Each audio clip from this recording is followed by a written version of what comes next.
Hello, hello, hello, everybody, and welcome to another segment. This is week 5, y'all. We are in week 5 of 2020. Can you believe it? Can you believe it? Welcome to week 5 of New Music Monday. This is New Music Monday, a new platform that I have begun here where we are showcasing artists, we're showcasing writers, we're showcasing authors, we're showcasing all of the things, y'all, all of the things. And typically, because it's New Music Monday, we bring some music. But today, we have a special feature. As you know, BV Entertainment, this platform right here is actually a platform where it's a firm where we represent all things entertainment, which means we can't just funnel and enclose ourselves in just music, y'all. No.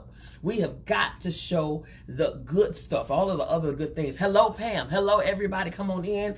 When you come, have a seat, hit share, and then let's share these people out here because that's the whole point. Sometimes some of the greatest, most beautiful, and magnificent jewels are hidden, okay? And that's what this platform is for. On Mondays, every Monday, we want to bring those hidden jewels to light, okay? And so we want to help these people by giving the world and sharing to our audience, our demographic, their gifts, their abilities, their talents, all of the things. So we want to do this, and it just, you know, even if it's just one small platform, we want to do it. We want to do our part, okay? Now, like I said, usually we're featuring music and we have y'all bopping and dancing and tapping and all of the things, right? But today we're going to have a conversation. We're going to have an interview, an actual interview, full from start to finish with someone I really do believe that everybody needs to know, okay? Everybody needs to know this individual. And why do I say that? Because, hey, everybody, come on in, have a seat, share, okay? Because this today is going to be really special, okay? For so many different reasons. Number one, this person is a former actor, okay? He was one of the cast members of The Wire, which was awesome.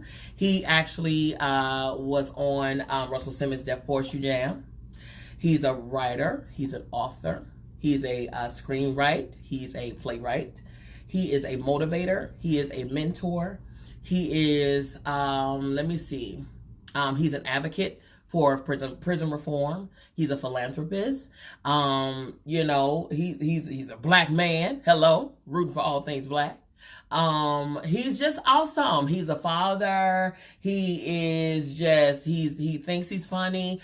Maybe not so much. No, I'm just playing. But he is awesome. He's awesome. And most importantly, you guys, I have to say, somebody said, does he live for God? Listen, he think he is God, I think. No, I'm just playing. We'll let him say it for himself. However, the most important title to me that he plays is that title of a friend, okay?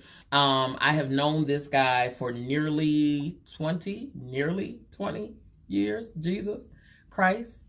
He's old. I've known him for many years.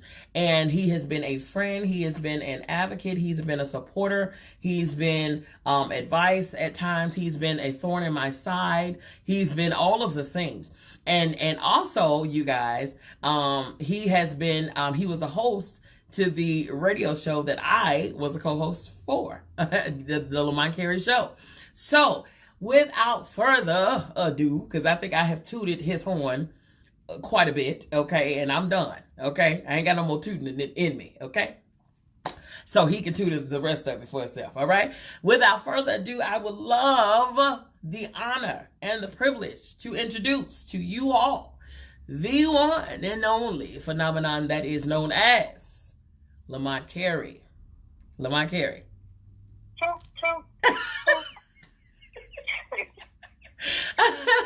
What's going on, Lamont? The Carey. What's happening?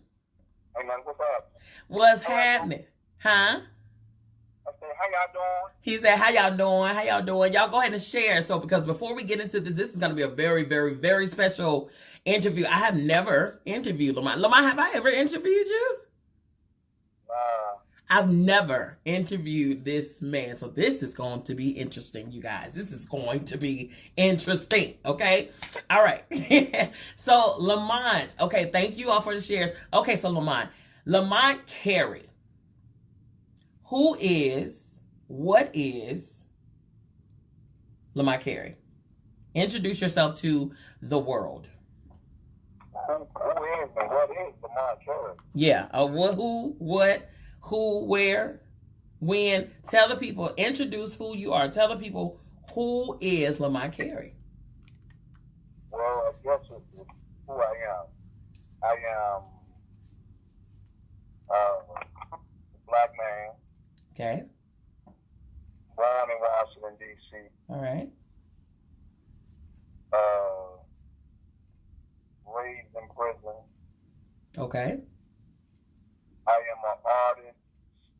I am a business owner. I am a thinker. At least I believe I'm a thinker. And I think I'm more like the wind. Like I go where the road opens up, and I create a life, or I create passion wherever I end up. So who I am, I'm still unraveling that, because I'm all these things, but at the center of me, I am God's child. Okay. That's good. That's good. Somebody said that's deep. They said I'm finna cry. Right now they said I'm gonna cry already. Already. You jerking tears. Okay, so now that was a lot. And yes, you are. I can definitely validate that and say he is all of that. Okay. Now, you said you are a black man born in Washington, D.C., but raised in prison. Okay. Can you share more about that part? So I was born in poverty, thinking that I could do better than my mother was able to do for me. Mm-hmm. And so I got in the game at the age of 11. And by the time I was 16, I was violent, extremely violent. And I was charged as an adult in the prison. Wow. And that caused you to spend how many years? How many years did you spend in prison? Altogether, I did a total of 11 years. 11 years. Now, when you left there, because I'm pretty sure the majority of inmates are expected to return, especially after doing a sentence like that. While you were there, what was the difference between you and the average inmate or being released, returning citizen? What was the difference? How did you come out of that to have an outcome not like the average? How did that happen? What happened while you were in there that made that not be your story? So I think one of the main things was that what changed me is that I lived a novel life. Mm-hmm.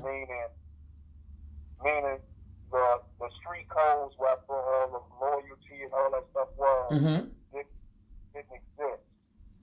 So everything that I invested in, that I loved, that I would have died for, abandoned me after I got my time. And so how can I return back to a life that really didn't exist? To homies that really wasn't home.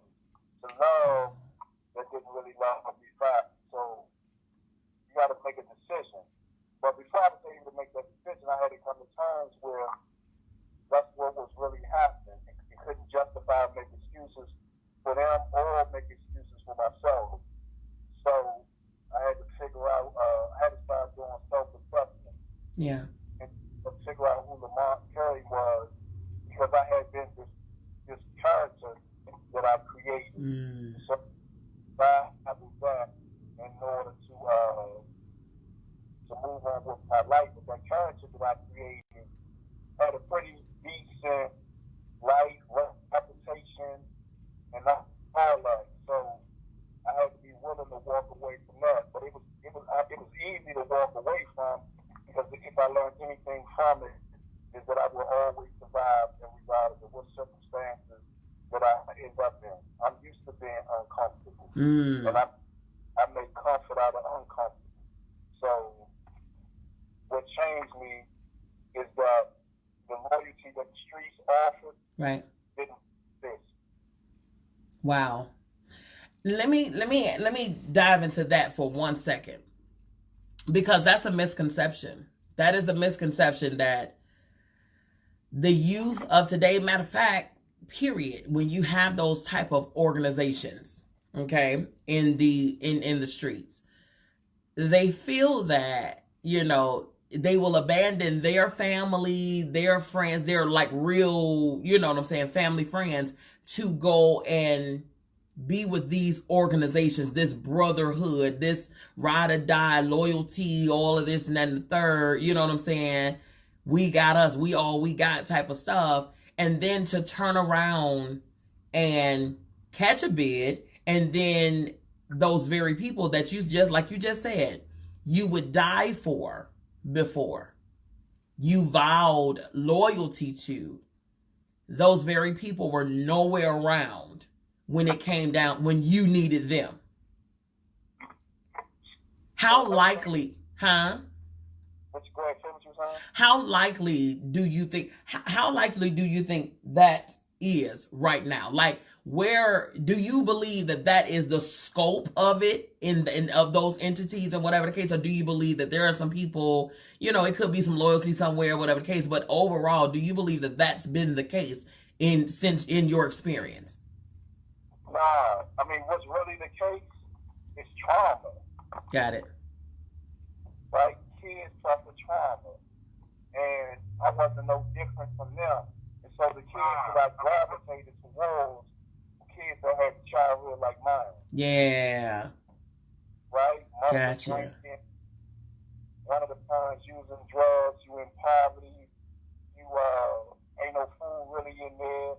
So you gravitate to those that like you. I mean, that I like you, and you make this pact. That's true. If you eat, I eat. If you beef, I beef. And so it all stems from trauma, though. Right. Wow. Poverty, the whole shebang. Yeah. What, if you don't mind being transparent here, what was it that you were needing or lacking that caused that lifestyle at such a young age to be an option for you? So what I was lacking, if I had to be lacking anything,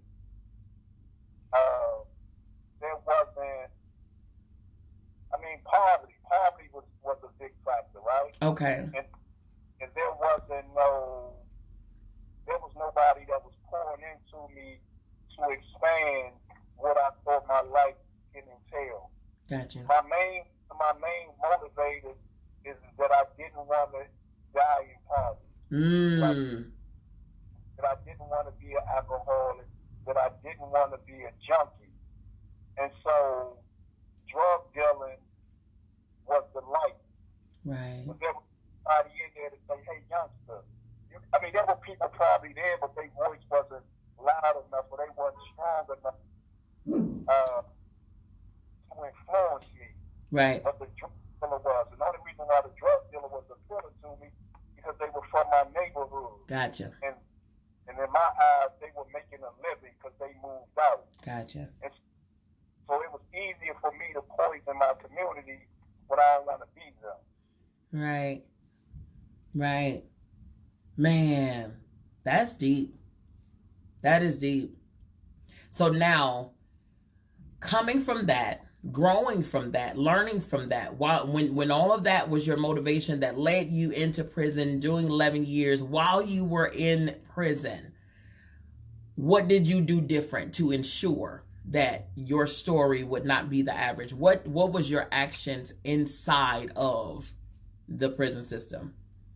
I think one of the motivating factors was that because I was so young, I was forced to go to school. I would have never chose school.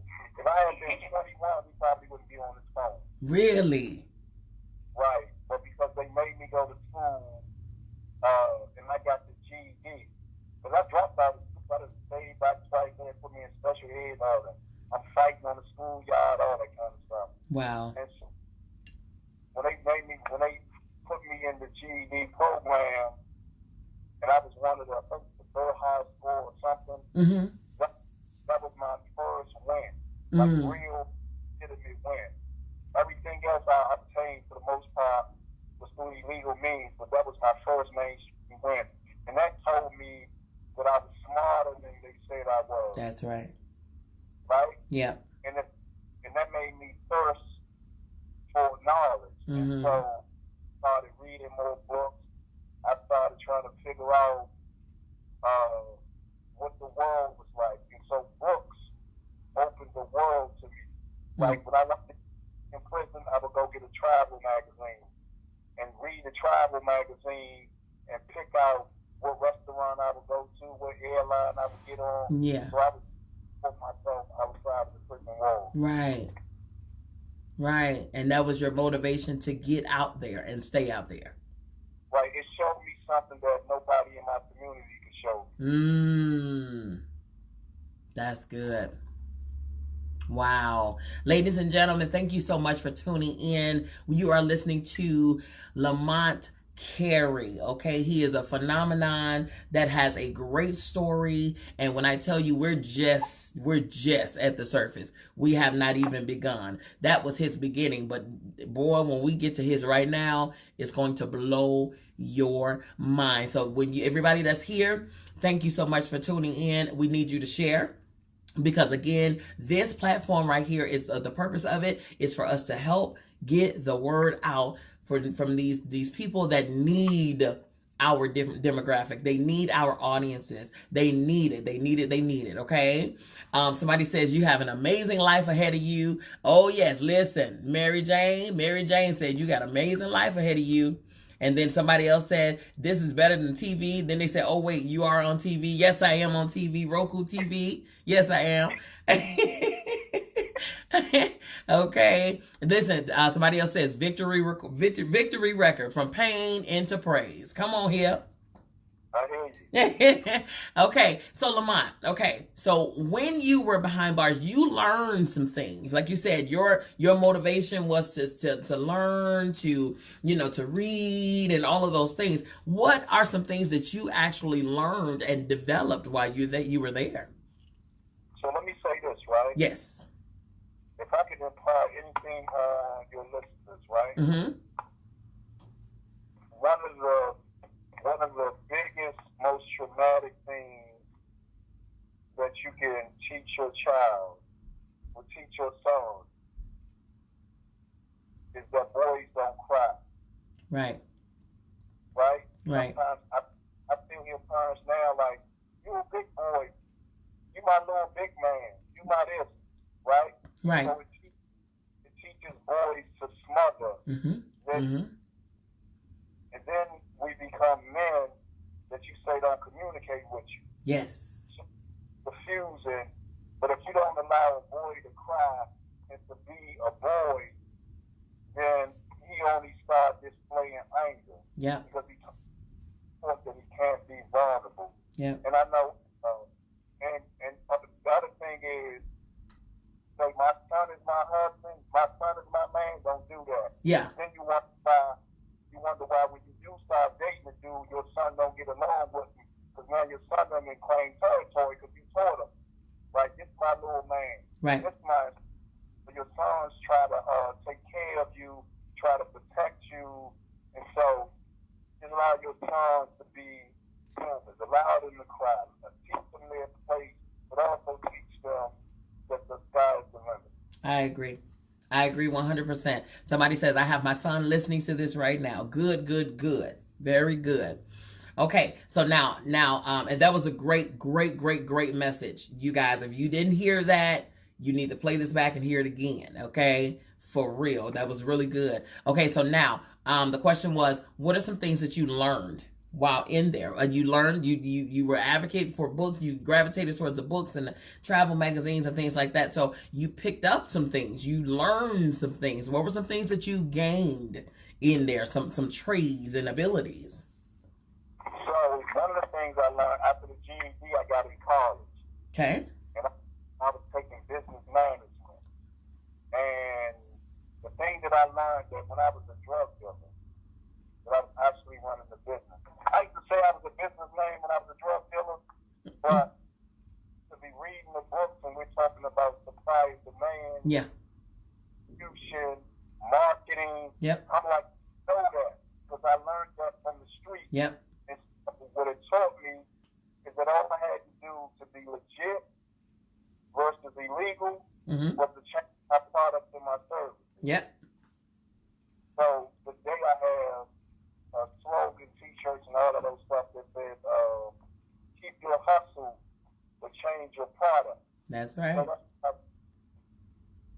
that was one of the things that I learned. Another thing that I learned out of boredom, dudes used to be in there rapping. I never could rap. I never wanted to rap. But out of boredom, that's with them. None of them tough that I couldn't rap. But he challenged me. He said I wrote good stories. So he challenged me to write a book. And I wrote my first book called Papers. And I think in total I had wrote 14 books while I was in prison. He wrote 14 books while in prison off of one guy challenging him to write a book. He wrote 14 books while in prison, okay? Now, but every one of those books did not get published, correct? I only published one. You only published one. Okay, so why just one? Because when I decided to publish, I wanted to publish the ones that people would gravitate towards the most. Mm-hmm. And then when I put that book out, I was in a different state. I was doing spoken word then. Okay. And so I put out a business book to teach artists how to make money off of their craft. And then I got hired to write a poetry book for schools. Mm-hmm. I wrote a poetry book. Good. And the first book I wrote that I put out was called The Heal. It's a prison series called Predator of Faith. Mm-hmm. And my audience from the prison book kept demanding a sequel. Now, when I wrote this book in prison, there was no sequel. Right. So I wrote a sequel called The Wall. And then I wrote a book called Dead Before 18, Saving Our Boys from the Streets. Mm-hmm. The goal was there was to forewarn our boys and teach them how you know you've been recruited to be a drug dealer, how you know you to be in the game, the truth about drugs. No means no. She says no, even she's laughing, she's playing. No means no. So it was and how to handle yourself when dealing with the police. So I wrote that book with the sole intention of making sure that our sons make it home every night. That's awesome. So they even use it in girl programs. And then I wrote my latest book, The Transition, which is the sequel to The Hill and The Wall. So that's why all of these other opportunities started happening, and I started fulfilling those opportunities. Wow. But spoken word was part of that. So did you know that somebody said, keep your hustle, but change your product. Great logo for a shirt. Guess what? It is. It's on the shirt. That's his. That belongs to him. So yes, and we'll tell you exactly where you can get that shirt from later on in the segment for sure. I got my shirt. You get your shirt. Okay. Now, spoken word, you mentioned spoken word. Was that an outlet for you to be able to, I know the writing period was an outlet for you to be able to express, some creativity and even express some of your feelings, you know what I mean, in a way. Was that effective for you? Did you find that to be effective? And, do you think that's effective for children today and that's something that they should be involved in? So let me tell you this. Mm. Poetry was my re-entry plan. Ah. Poetry the art saved my life. Mm. The art taught me critical thinking. The art taught me decision making. The art gave me vision. Wow. The arts taught me planning, short-term goals, right? And the art was one thing that I could do that me having a criminal background didn't interfere with. Mm. So if it wasn't really for art, I don't know where I would be right now in terms of career-wise, but art opened the door. And while art is good for kids, yeah, because if you allow kids to write fiction, don't tell a kid write his life story. right. Allow write fiction. Mm. And if you allow fiction, they'll begin to tell their own story, because even if they write in cartoon characters, kids don't typically have a whole lot of life experiences. Right. They base it on what they know. Because even in adult fiction, there is a whole lot of truth. True. And so art is good. One, it helps them build character. Right. It helps them be confident. And plus, art can be turned into entrepreneurship. So art is unlimited in what it can do. But the main thing that art can do, it can help your kids reach inside themselves and start to assess where the pain is and why the pain exists, and possibly how to remove the pain. That's good. That's good. That's good. That's good. What was one of your first spoken word pieces that you did?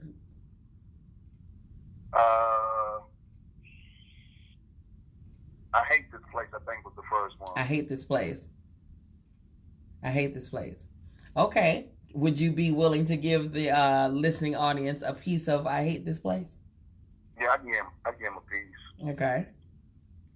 8 years old, I sat on the steps of my project building with no shirt on and no shoes.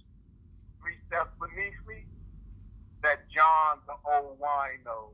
He doesn't even know that I exist, but I can smell the liquor reeking from his flesh that he has drunk for the last 35 years. And I walked John the crackhead, and he stopped a few inches from me. And I asked, "You got $1?" "I'm only 8. I don't have no money. I hate this place. And more than I hate the place, I hate the people. And more than I hate the people, I hate the look in their eyes. Because in their eyes, they said," and y'all gotta go on YouTube and hear the rest of that. They gotta go where? You can go to iTunes, download it. CD, download it. Go to YouTube and hear a clip. You are terrible. You know you could have had them. You could have finished that off for them. That is one of my favorite pieces. That one, and he has another one called I Can't Read that I think I Can't Read is probably one of the ones that drew me to Lamont Carey. So that's awesome. You all, like he said, go to iTunes, go to YouTube, go to, and all of his platforms. So we'll tell you exactly how to get there and everything towards the end of the segment. Now, with this, when you got out and you entered into society and things like that, and you started doing your own creative thing, what were some of the difficulties that you ran into that, that led you to pursuing something, trying to become an advocate and things like that? What were some of the things that you found to be frustrating as a re-entering citizen? Man, it is so much. Housing, employment,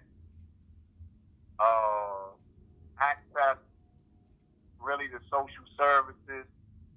So it was like when you get released, it's still like you're doing a life sentence. Yeah. Your background, people always using against you. Right. But if you have a loved one, or you somebody that's been in prison or been through something traumatic, right? Right. And your background and your past seems to be hindering you, instead of running from it, embrace it. Yeah. Right? Use it as a tool to move you forward. Yeah. So if you can't get a job because you've been in prison, try to talk to young people about avoiding going to prison. Right. Right? If you've been a woman or a man that's been in an abusive relationship and it makes you fearful to engage with other people, talk about it. So there's nothing more empowering and freedom than accepting the things that people try to deny you for and to use against you to say you less than. Right? Those very things that you have been through, you should use them as the tools or the footsteps to build whatever life that you want. Because I'm telling you, when you stop trying to hide what you've been through, people are seeking you out for those very things. Because I guarantee you, whatever you've been through, there is a minimum of 1 million people that are going through it, that have been through it, and they probably stuck somewhere. So what you've been through might be that voice that they need to hear to help them to move forward. Yeah. So it is hard for us returning home from prison, but how you all can help. Yeah. Church lady, am I living for God? When you go to church and you talk to your pastors and your deacons, right? That's pastor. Ask your pastor to ask the congregation, if you've been to prison, stand up in it, right? If you want to make a difference in people's lives, start where you are. So start within your church, right? Yes. What you think that society needs, start in your job, start at your community center, start in your church. If you really want to improve and empower the world so that we all live in a safer environment, you have to start. You can't wait on nobody else to say, all right, we're going to do this, we're going to do that. Because when you do that, nobody may never step up. That's true. But if you want to know people who have ever been to prison, give them freedom to not have their past used against them, but use their past as a learning tool to stop your son from going to jail, stop your son from going to jail, your nieces and nephews. Because when society denies us an opportunity, it's like their society is forcing them back into criminal activity. That's right. And everybody doesn't have the willpower to endure all of that. But if we are God's children, and if we are our brother's keeper and the helpmate to humanity, then it's part of our responsibility to reach one, to teach one, and help them move forward. That's right. Couple comments. Somebody say yes, so true. Somebody else say amen. That is very, very true. It does, in fact, take a village. We don't think it does. A lot of us, we're so self-centered and very selfish, and we want to just look out for and I understand it, but we want to just look out for our own households, our own kids, but every child in the neighborhood is your child. You know what I mean? And I was saying, check this out. We want to focus on our own kids, our own family. But guess what? We put up our window. We put alarms on our house. We buy our kids the video games so they don't want to go outside. So we technically imprison ourselves. Because when you don't engage, that doesn't mean that the issue goes away. Right. That means that you spread, because a lot of your listeners are probably living in a house right now with bars on the window that they put up, their safety, with alarm in their house for their safety, right? So how are you making your life better when you imprison yourself? So freedom and engaging. We social beings. That's what we're supposed to do. Uplift, empower, and so get out the house. Get out the house, he said.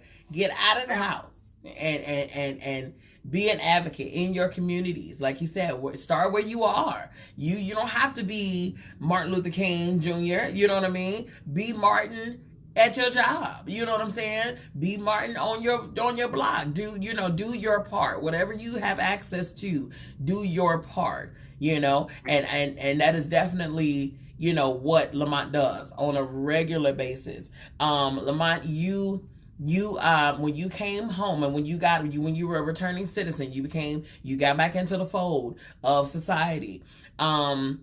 You faced your difficulties and things like that. However, you put your energy in art. You learned acting, correct? Well, I didn't learn it. I just did it. Yeah. So talk about that. Actually, I had started a nonprofit when I came home, and I met a guy, and I thought we was going to talk business.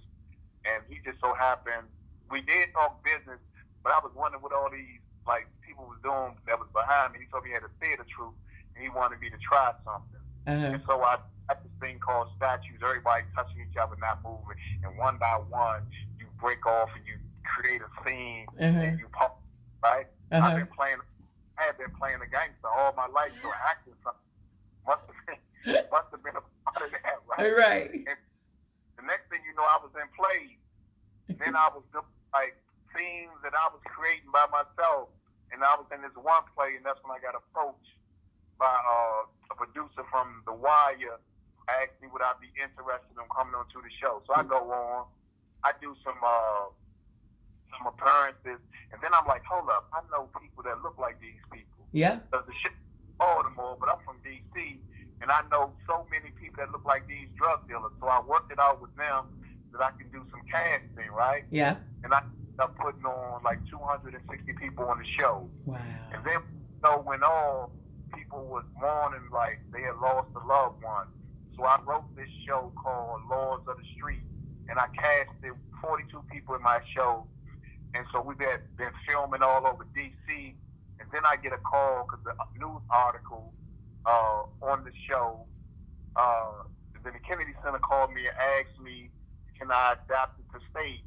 I didn't even know how to do a stage play. Right. But I looked it up on how long it's supposed to be, and I had my actors, and we went and blew them away. Ended up doing, I think I did 5 different kinds of shows at the John F. Kennedy Center, and then so. Wow. Is that something that do you enjoy acting when you got in it? Do you enjoy it, or is that's something that you did? You know what I mean? Yeah, I enjoyed it. I enjoyed acting. I enjoyed the writing. I enjoyed the directing.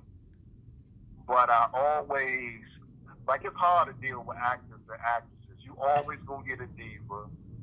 Always. You gotta play all of these roles. You gotta be a therapist. You gotta be a comforter. Right. You gotta almost like you dating. It's like you gotta appeal to all of their personalities, get them to show up. And I'm not saying everybody, but all it takes is one actor or actress or employee to everybody. I'm telling you. And so when I started doing the plays, I had to take a break because I usually would be drained. One show we was going to do on, the actress showed literally a minute before the curtain opened. Oh my God. And I haven't done a play since then. But I miss it though, but I've just been so busy. Yeah, you've been busy. Now, and we're going to get on that busy stuff. You all, fun facts. Well, no, before I even go into the fun fact, talk about how you transitioned into radio. How was that? Because you went from writing to acting, right? Right. Okay. So what I can say that I learned remember when I told you when I got in the college program? Yes. And that I was learning business? The other thing I learned is that I was the opportunist, right? I could recognize the opportunity and I could figure it out how to make it a win-win for both sides. Sure. And I learned that from the streets, right? Yeah. Avoid conflict. You got to figure out how to squash it. When you recognize the opportunity, what's going to be the best angle for you to win? Yeah. And so I got interviewed on this show. Mm-hmm. And at the end of the show, he talked to me about being the producer of the segment of the show. Okay. And so the show was called Make It Plain with Mark Thompson. A lot of you probably know because he's on Sirius. Sirius FM. Yeah. Sirius Radio. Yeah. XM. He's on another platform, man. I'm not remember what platform it is. Mm-hmm. But like that. And then while doing that, I was like, I want to do something different. While still doing that, so I created the Lamont Carey show. And then soon after that, MzBee appeared. A regular on the show, crying, empowering. So I was like, all right, let me pull short. And then, first of all, okay, clearly embellishment has jumped into this story, this portion of the interview. Okay, let's dial it back first. Okay. Yes, he had the Lamont Carey show. He created his own show. Yes. I'm gonna tell you what really actually happened. Okay. So, right. Right. Okay. So first off, you all, okay, he was a writer. So I ran into his material online.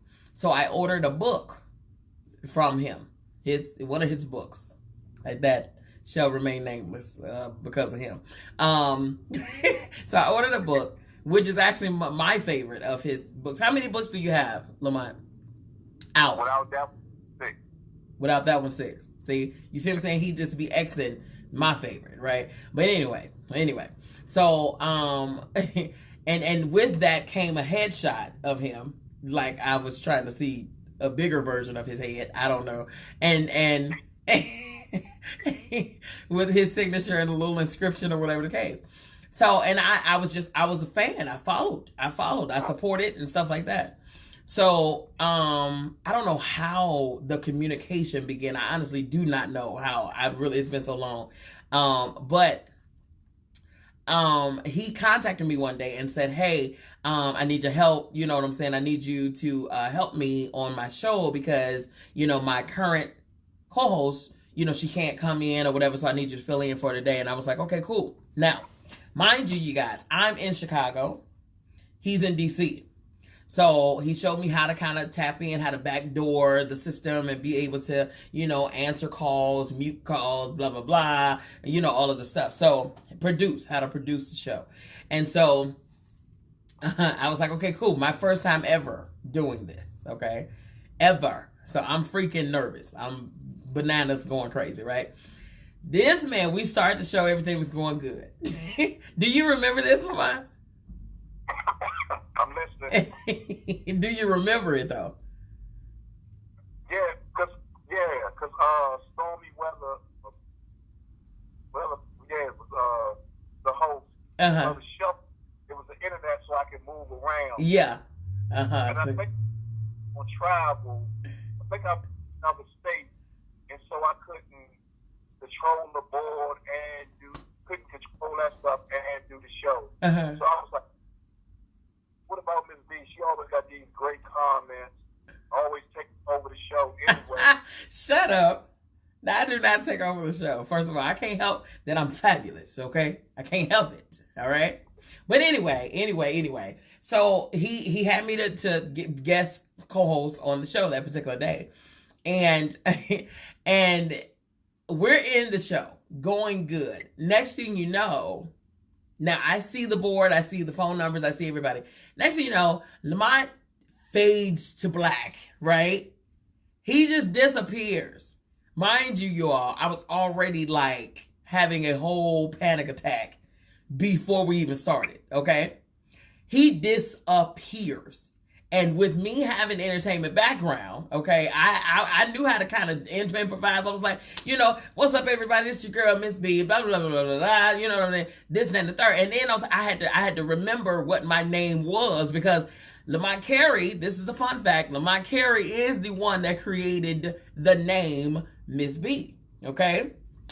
I was just, you know, B. He created MzBee, the name MzBee. So Lamont Carey is who you think, you know, for MzBee that I am today. Okay. However, he created the name MzBee. So I'm like, yeah, you know, yeah. So right now we're going blah, blah, blah, blah, blah, blah, you know, just go ahead and call in. Here's a number, area code, blah, blah, blah, blah. So I'm getting my whole MC, DJ, whatever situation on while I'm quaking in my boots. Okay. An entire, how long? Probably 10 minutes, 20 minutes. That seemed like 1,000 hours went by. I still see that he's connected to the show. I still see that his number's right here and the whole nine. He just wasn't talking. I'm texting him and like, dude, where are you? Oh my God. I was spazzing out, y'all. Spazzing out. But I kept my cool the whole time on the air. And then he want to pop back on. Like he just stepped out for some milk or something. Okay, he popped back in like, yeah, you know, and you listen to the Lamont Carey show. Hold on, where you go? First of all, I was like, oh God, y'all, I could have died. I could have completely and utterly died. DOA. All right. So after the show was over, hear this one here. Talk about something. So you're hired. I'm like, what you mean you're hired? Talk about some, that was your audition. You did good. You're hired. Excuse me? So I almost died for nothing. So that is actually how I came into radio. That's how I became the Lamont Carey Show co-host, okay? Right there in all of the shenanigans, okay? Somebody says, oh, wow, thank you, Lamont, for our MzBee. He was going to be MzBee regardless, though. Oh, I was going to be MzBee. It's just the name. The name. Right. He gave me the name, okay? So the name, But I will be charging her as she continue to climb. Whatever. He's still waiting on that check, y'all. Talk about some. He waiting on his 20% for the name. Somebody say MzBee fits you great. Thank you, honey. I think so too. You know what I mean? I think so too. But that was back in, what year was that? It had to be like 2000, like 4, 5. Jesus.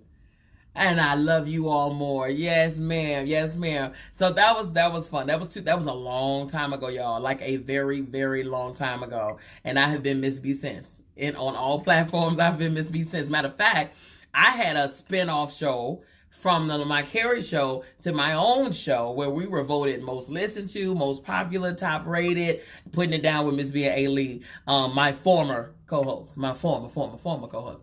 Somebody said, girl, that name became a household name, girl. That's right. There's only one MzBee. That's right. So because of Lamont Carey, the name, my MzBee is a household name. Thank you very much. You know, you're too kind. You're too kind, sir.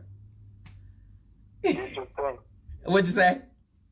I said you did your thing. Yes, sir. Yes, sir. Yes, sir. I learned from the best, though. I learned from the best, okay? So now I am no longer, to say the least, I'm no longer fearful, no longer shaking and quaking in my boots. It's something natural now. You know what I mean?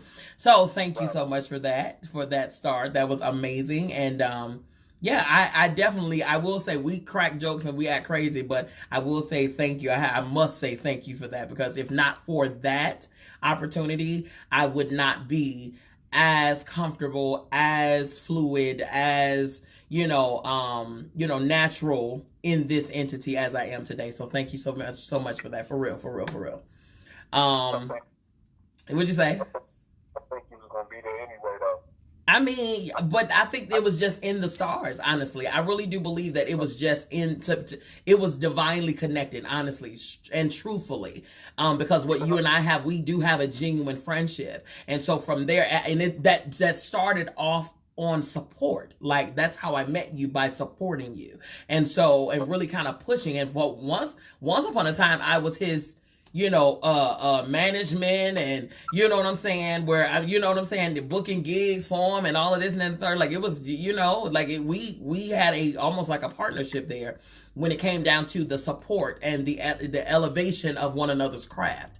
And so, and that's been the case. That's been the dynamic of this situation. And he's all the way in DC, and I was all the way in Chicago, or I was all the way in South Carolina, or all the way in Georgia. And so that's been the thing when it came down to the two of us. We're super power packed creatively, and it helps to have that circle of people, you know what I mean?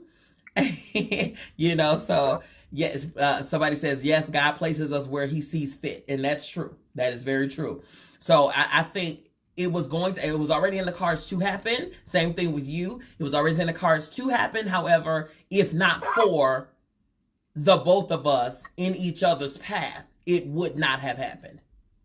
Right. I'll say that. So, and so since then, since the Lamont Carey show, you have done so many other great things. Please let the people know what you have done, because you have taken the whole DC area by storm. What have I done? You've done seminars, you've done programs for, Oh, this is another thing that art did for me. Mm-hmm. Art took me to other countries. Yes. Being a convicted felon took me to other countries. So what I was talking about, embracing your past that isn't so crystal clear, yeah, but also your talents or the things that you want to do. Because for me, it took me from the DC to being in demand around the world. Like the poem that I did a piece of, and another poem called I Can't Read. I Can't Read. He says she loves me. Yes. Oh. I am one of the only poets or spoken word artists that I know of that have like royalty contracts. License agreements in other countries so they can utilize my work. See? And I'm sure only one that's doing it, but poetry did that. Being authentic in self-expression did that. Not being afraid to be rejected did that. And there's the little cockiness in there because I am like, I won't be denied. Yeah. I didn't expect denied even when I was a kid, when I was making bad decisions. Right. So I accept being denied as a law-abiding man, and so I take risks. Yeah. And a lot of those risks pan out, and I walk in doors I walk in certain doors that open for me that I know nothing about, but I am to see in my belief that there's a higher power that has strengthening and guiding my path all the way from when I was a kid, right? Because I didn't desire to do none of this stuff, but I am here, I am doing it. Yeah. And to be completely transparent with you, I remember I tried to trick God, right? Mm-hmm. I'm in jail, facing trial, facing life sentences, right? Yeah. I'm all in Bible study. I'm all in the jail Bible study. I'm clapping and trying to learn church songs. Right. I'm even writing songs, right? Singing. I can't sing a lick. These people give me solo. I don't know what they're saying, right? But I was trying to trick God into believing that I had changed. Mm-hmm. God said, I'll let you back out here. You're going to be dead in 18 months. Wow. Go sit your right? Right. So he convicted me. The society buried me. I was resurrected, I guess they would say. Yeah. And so I walk in my truth. Yeah. Like there is that I have that you can use against me because I don't operate in secrets. Right. I'm authentically me, and I still make a whole lot of mistakes. Yeah. I still have barriers. I still have barriers as a convicted felon, right? Yeah. So it still pops up, but now when it pops up, I target it need from you all. Yeah. We need to join the fight for those that are homeless, right? Right. They should be able to create housing. That's right. Join that need some support to get off of their feet, not to keep them stagnated in poverty, but help elevate them. And so there are things that happens in certain parts of our community that restricts us. Right. Like you hear a lot of that black men leave their family. And I'm not in denial that doesn't happen, right. But there are also people that live in public housing that a man can't live there. And so what do you say about that man that want to be a part of his family's life, but they don't have the income to put the roof over their head? And so some of these systems say, all right, moms, we're going to give you room and board, and we're going to give you some food for your child, but the baby daddy got to go. And so we got to, start looking at not just what we see on the surface, but a lot of times there's some subliminal stuff. And so you'll hear all of these people, including us, that say, man, black men don't love their kids, black men leave their families. I go to work every day, and if it's on a weekday, I think society would be amazed. And I'm sure a lot of you seeing some of these people that if there are fathers that are walking their kids to school, fathers that are pulling in front of the school. So men are more engaged than society will have you believe. And another thing that I think that we have to work on breaking is that we will trust somebody else of another race before we trust somebody with the same skin color. That's right. As us, because it's been ingrained in our head, even from family members. Yeah. So that's things that I learned about growing up where I grew up, is that sometimes the family's teaching the kids street codes and don't even know. It's so true. Right? Some of the times the family teaching division. Like, man, I ain't going to hire him. His black tail ain't going to show up. Man, I hate going to black stores because they always loud. But so true. Some of these other stores point these people out, but they be having plexiglass on their windows. Right. And cussing out about you coming in and purchasing from them, but you'll come back and purchase from them. But if I'm a black business and you don't like my customer service one time, you shut business. And so I think if we talk about empowerment and uplifting of black people or any people, we got to give each other second chances like we give other people. That's right. That's right. And I'm not only got to be exclusive to one race, because I'm not talking about separation. Yeah. But if we have ever said out of our mouth, black people need to come together, we all got to look at our part in that. How are we trying to come into black people? And are we being selective on what kind of black people that we willing to engage with, right? The best jewels in our community are some of the people that is most stepped on, overlooked, underappreciated. And when those people rise, those are the kind of stories that we love to hear, because deep down inside we want each other to win and we be rooting for the underdog. Yep. But it's our ability to open the door. Yeah. Tell that underdog, young man, young woman, old man, old woman, you still can be anything that you want to do. So the last thing I'm going to say to your listeners, if there is something inside of you that you have been wanting to do all your life, but now you think you're too old, now you think you got to wait till retirement, now you got all of these reasons of why you can't do it right now, remember, tomorrow is never promised to you. And regardless of how old you are, there is an opportunity for you to step into that dream, step into that vision, but it's going to take you to take the step. Because I'm telling you, if you're waiting for the right time, you'll be regretting it on your deathbed. So whatever it is to do, if you want to write a book, you want to color a picture, you want to start a business, do it now. And you don't have to be buried in those books for a long period of time, because you're going to make mistakes. But as long as you recognize those mistakes and you improve on them, you'll see that things get better. But one of the main things I want you to do today is that dream that you've been holding on to, tell somebody about it. Right. Better yet, post it on social media and see the encouragement that you got. So it's just a matter of you taking a step. Just take that one step, and I'm telling you, it can transform your life, because I have taken steps, and every step that I have taken has transformed my life in some part, some way, some fashion, either negative or positive. But through it all, I got the experience, and I'm still living. That's right. That's right. That's good, Lamont.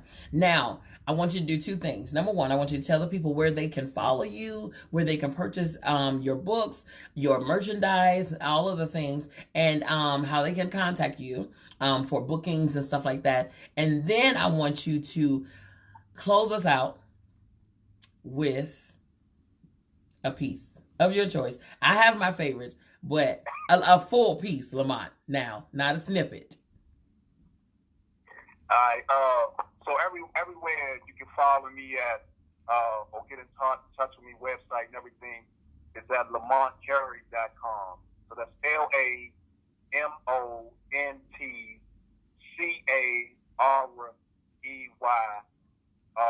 That's website. It leads you to the email, all social media, Twitter, Facebook, all of that stuff. LamontCarey.com. You can get books, lyric sheets, T-shirts, or whatever else I got on here. Journals. I got a journal. He has a journal. Help individuals to map out where they're trying to go, and so you focus on short-term goals, long-term goals, and tasks. So that's how you follow me everywhere. Lamont Carey, Amazon, Google, whatever. Bookings. Where can they book you? All on your platforms? Yeah. So booking will be from the Lamont Carey website. Okay. And so I come anywhere, all over the world. We just got to see how to make it happen. That's right. And he's a systems creator, meaning he creates systems for the youth to take that energy, that negative, whatever is around them and what they're feeling, and he shows them how to redirect that energy into something positive and creative. So he does seminars and programs and all of the things. So yes. Reach out, because he is definitely able to come to you in your neighborhood. Okay. So let me get him this last thing, right? Mm-hmm. Is I am currently the acting director of the Mayor's Office on Returning Citizens Affairs. So I'm a cabinet member of a government, DC government, right? Yes. And the office that I oversee is one that helps people coming out of prison to transform their life to live the life that they want to live, right? Mm-hmm. So just think about this for a second. Right. Being a child going to prison to face all of these obstacles and barriers. So I have been prepared and positioned to be where I am. Yeah. So that's the thing about you. You have been prepared and positioned to be exactly where you are, MzBee, and your listeners, right? That's right. Mm-hmm. So step into it. So I'm going to do this poem. Which poem am I going to do? I'm 11 years old in the 6th grade, and I can't read. The class is so full that the teacher doesn't notice me, but I can't read. And when she finally asked me to come to the head of the class, I do everything in my power to make the class laugh. What would you do if you knew that they all would laugh at you? But I can't read, I can't write, I can't spell, and most of the time I don't know my left from my right. But they keep on passing me because I can dribble the ball, I can hit a three-pointer, y'all, and I can almost dunk, and I'm guaranteed to get you 13 points, but I can't read, can't write, I don't know my left from my right. But the teacher's aide says that it's the teacher's fault, and the teacher says that it's the Board of Education, and the Board of Education says that it's my parents' fault, and y'all, my parents blame me, but I still can't read, I can't write, I can't spell, and most of the time I don't know my left from my right. But on the biggest game of the school year, y'all was coming down the lane, get ready to do my thing when number 13 crashed into me. And at the same time that I heard my knee snap, I seen my family dreams shatter. See, they depended on me to get us out of the ghetto, but when I hit the ground, I did everything in my power not to frown. But it was just so much pain that it ran straight to my brain, and the last thing that I remember is the doctor saying that I will never run again. So now I'm asking you all, what are my options? I can't read. Man, that is one of my favorites. That thing is so powerful. That thing is so powerful and so true. Thank you so very much, Lamont Carey, for joining us here on New Music Monday. Thank you for having me. Ladies and gentlemen, y'all let me come and hang out with y'all. Now he got to go to bed because he's an old man and geriatric and all this stuff. So, so we thank you so much for giving us your story, giving us your pieces. You know, just kind of giving us a glimpse into you.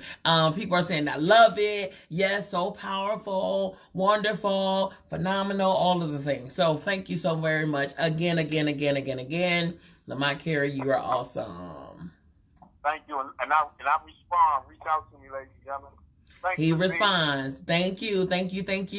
Okay, ladies and gentlemen, that has been our segment for this evening. We appreciate you for tuning in. You already know what to do. Take this. If you have not shared it, it's not too late. They can definitely catch it on the replay for sure. I'm glad you all enjoyed it. It's this, like I said, Lamont Carey is very near and dear. He's a great friend of mine. We have actually saw each other through some of the most traumatic and the most joyous occasions. Like I said, you talking about 20 years there. Okay. Thank you so very much. But I want you all to get into his mission. Definitely follow him. Lamont Carey, LamontCarey.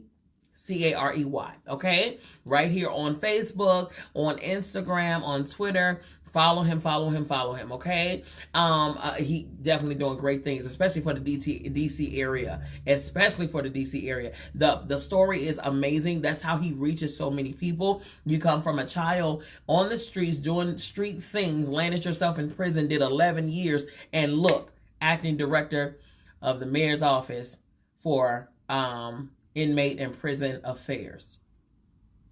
You see how things operate? You see how journeys and paths are paved? You know what I mean? You never know what's going to happen. You know what I mean? You never know where it leads you to. Your test can indeed be your testimony. Your mess can indeed turn into a message. And there's your example right there, okay? Thank you all again for tuning in to New Music Monday. I am your girl, MzBee.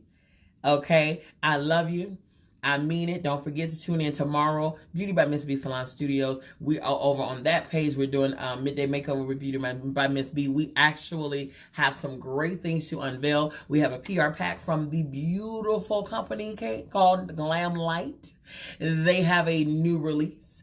And before you can get your hands on it, I got my hands on it and I got to show you what's baking in the kitchen. Okay? I love you. I mean it. And there's absolutely positively nothing you can do about it. Okay? All right? You all have a wonderful evening. We will see you tomorrow, 7 p.m. Beauty by MzBee. Peace.